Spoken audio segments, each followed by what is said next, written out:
বুঝতেছি না এলাকায় আসলাম, এলাকার মানুষ আমাকে নিয়ে হাসাহাসি করে কেন? স্যার থামো থামো থামো, কি শুট মারো? একবার বাঞ্ছিত জায়গায় শুট মারতে হবে। আচ্ছা আচ্ছা স্যার ঠিক আছে। তোমার শুট হইতেছে না, ভালো করে লাগাও। তোরা এখানে কি করতেছিস?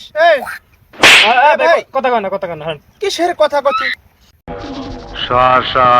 এখানে আমার এলাকায় শুটিং হচ্ছে, আমি থাকবো না? এখানে কোনো কথা হবে না, আমি থাকবো এখানে শুটিং। আচ্ছা আমাদের ইয়ের মধ্যে এভাবে কোনো ক্যারাটি হয়? আরে আমি তো ক্যারাটির উপর পিএইচডি করেছি। বাদ দাও স্যার, ওয়াহি একটু চাল। এই আর স্যার কথা।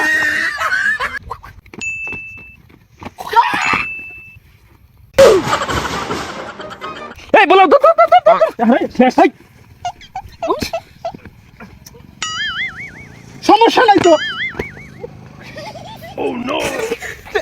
সমস্যা নাই ছোট ভাই, ওটা সমস্যা না। ভাই যাও গা, শুট ভাই সমস্যা নাই। বাবা গো, আমার সম্পদ